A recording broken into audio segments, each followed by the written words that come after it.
Hello, I am Tarawyn Baxter, and I am speaking briefly in response to Paul C. Gorski's article, Poverty and the Ideological Imperative, a call to unhook from deficit and grit ideology and to strive for structural ideology in teacher education. And this is a topic that gets me very riled up. He starts the article talking about when he was teaching a class geared for elementary school pre-teachers, and the class was called Poverty, Wealth, and Inequality. And so the very first line of the article was, "Raise your hand if you believe that you've worked hard in your life." And everybody raised their hand, and he had already had them write a story, and he said that virtually all of the students had told the same story. My grandparents worked hard. My parents worked hard. My parents taught me I can become whatever I want to become through hard work. Everything I've accomplished has come through hard work, which just annoys me because no, really, we don't get success through hard work. I mean, hard work is important. And I work hard, and my parents worked hard, and my grandparents worked hard, and that has certainly helped. But my family has worked hard with white skin. Other families have worked really hard without white skin and without having anywhere near the advantages that my family has had as a result.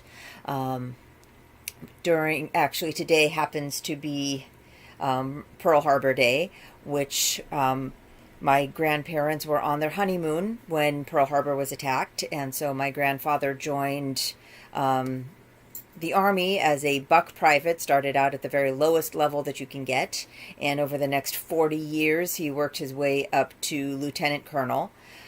He also worked as an accountant in a paper mill, and at a time when most families lived on one income. My grandmother was an English teacher and got her master's degree with 3 kids. So they both worked really hard.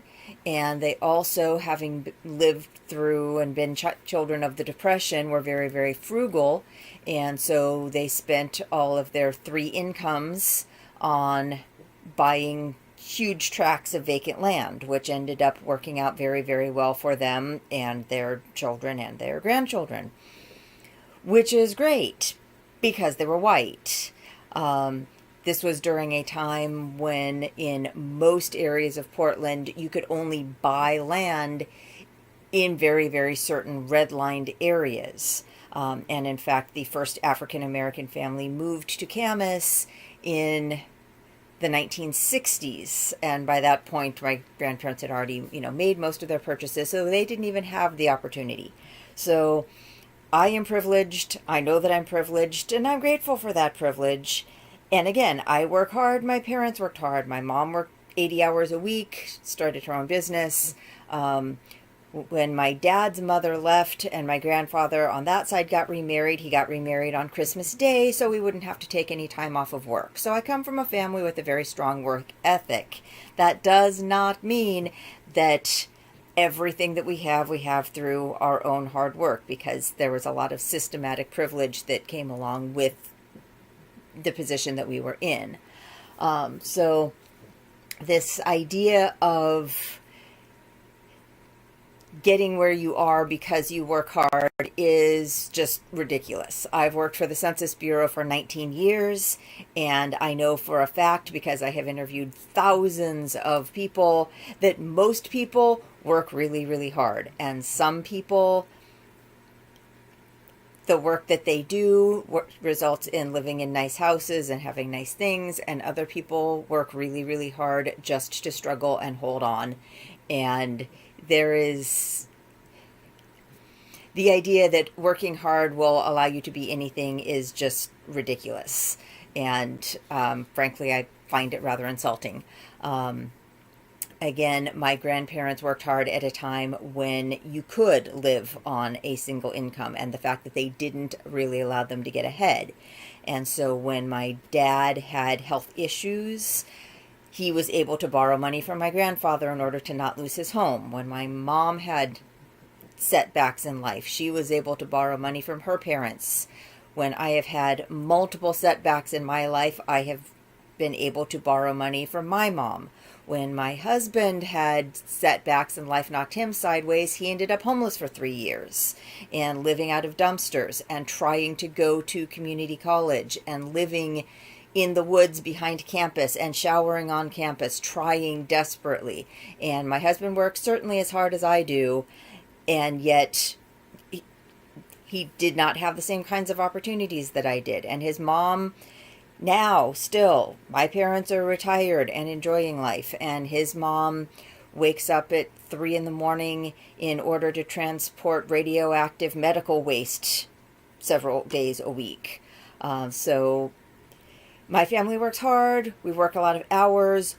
We don't do strawberry picking hard. We don't do picking lettuce hard. We don't do working in meat packing factories hard. That is hard work. You know, we may work 2 or 3 or 4 jobs. We may work 50 or 60 or 70 hours a week, but that's not the same kind of hard work that a lot of other people do, and that a lot of the parents of my children and my students will be doing, especially since as an ELL teacher, most of my students are going to be immigrants or children of immigrants, which means that most of the parents of my children are going to be not of a high socioeconomic status. In the nearly 19 years I've been working for the Census Bureau, I have only once encountered someone who did not speak English at least very well who made more than $25,000 a year, ever, in 19 years, talking to hundreds and hundreds and hundreds of households.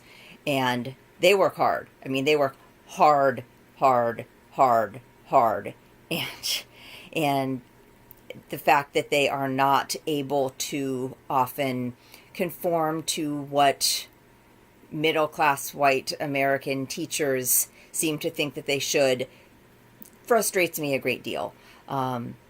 So in the article, Paul Gorski talked about 3 ideologies. There is the deficit ideology, grit ideology, and structural ideology. So deficit ideology is, well, poor people are poor because they're lazy, because they are morally deficient, because, you know, something to do with just them being inferior people, which, again, I think I've made my opinion on that really clear. I find it very, very offensive.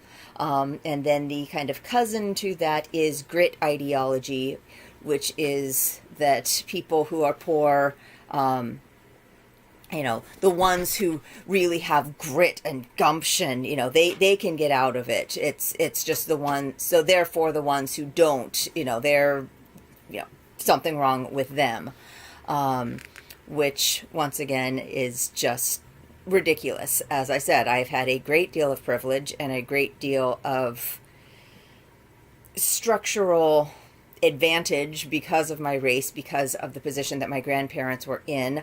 You know, my grandfather was able to take advantage of things in the GI Bill that people with darker skin pigments were not able to, who were in the same situation that he was. And I was able to buy my house. I bought a fixer house that had been abandoned and empty for a number of years.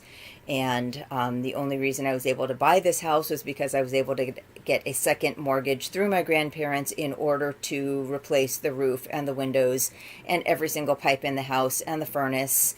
And then I ran out of money, and it's still structurally unsound, and it's going to take another $40,000 or $50,000 to get the electrical up to code, which I can't do. And so I've been living here for 16 years with it being structurally unsound with bad electrical work.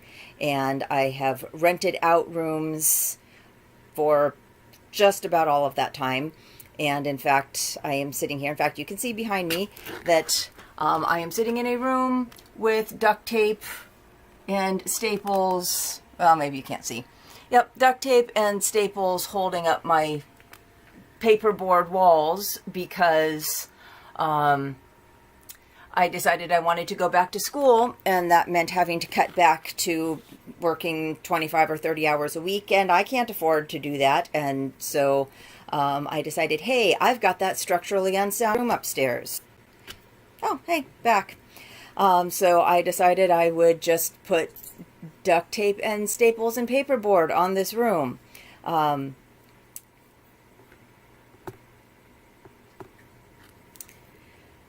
because that's what people do when you don't have money and you need to be creative.